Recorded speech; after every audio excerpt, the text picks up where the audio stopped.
So, hey everybody, welcome to Go Bold. My name is Jody Atariwala and I'm your host.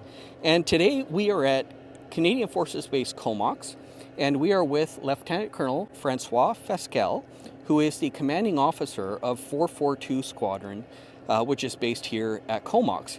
Colonel, thank you so much for joining me today. Yeah, hi, how are you? Well, thank you. It's a lovely Air Force day here, a little bit overcast, but it's nice to see this exercise happening at Comox.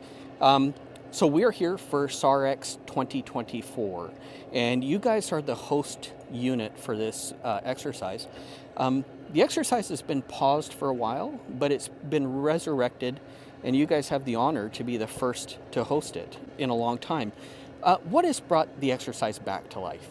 Yeah, well, I think that by necessity we had to bring this exercise back to life. Like you mentioned, it's been an annual exercise for many, many years, paused in 2016 for a myriad of reasons. And the SAR leaders last year came together and we decided we need to bring this back. We need to cross-train as a nation. We need to cross-train with our U.S. partners. So we have the U.S.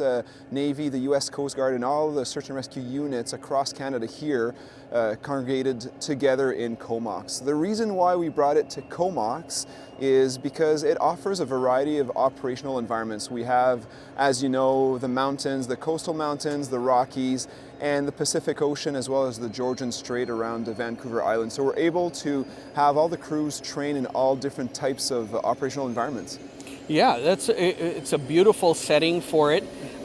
Tell me about the scope of the exercise. Like, how have you guys helped facilitate it in terms of the scenarios that have been developed, and how far out are some of these aircraft going?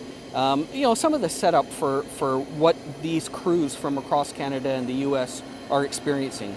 Well, these scenarios, well, first my team has been working for about 9 months to 1 year to put this together. It's a big endeavor. There's about 30 people that have worked almost full time to prepare for this event. A 1 week event. We've been going at it for 6 days now.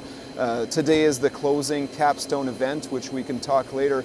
But all that to say, the scenarios are about scattered across Vancouver Island and the mainland, about 100 kilometers away from the base of Comox, and that's to ingest realism to the scenarios. We don't want the scenarios to be too close from the launching facility. We want the crews to actually be launched on a SAR tasking and be prepared to transit a bit, prepare and plan for the mission, arrive on scene, look for a crashed or a downed aircraft, look for a sinking vessel. So we need to have those scenarios established pretty far away. but not too far to make it trainable. So about 100 kilometers to 50 kilometers away is essentially the distance where you can expect the crews to travel from. Right, and what we are seeing in the background is a mix of platforms here, a Cormorant from your squadron, Dolphin from the U.S. Coast Guard. Further back behind that is the Canadian C-130J. To my left is a U.S. Navy Seahawk, and then beyond that is Griffins from Canada and a Hercules from the U.S. Coast Guard.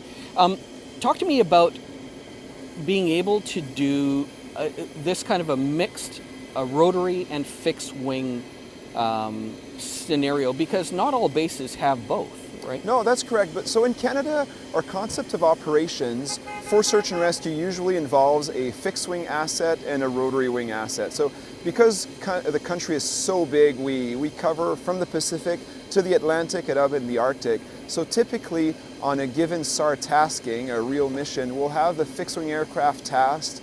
Because of their range and their endurance, they'll be able to access the area faster than the helicopter. They'll provide top cover, probably launch equipment, survival equipment to the victims on the ground. They can parachute in search and rescue technicians if necessary, and then the helicopter will come and do the rescue operation. So they'll be extracting the victims from the scene and bringing those victims back to a hospital. So the concept of operation is very complementary between fixed wing assets and rotary wing assets, the planes and the helicopters. Yeah, fantastic.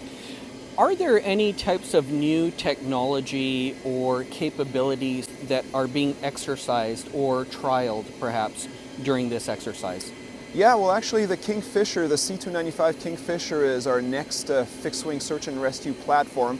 It will be replacing the already decommissioned Buffalo aircraft and the soon-to-be retired Hercules aircraft from 19-wing Comox.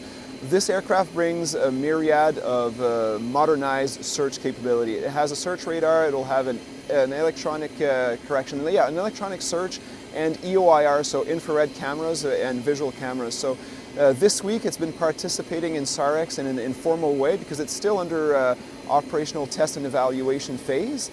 It should be operationalized in May 2025.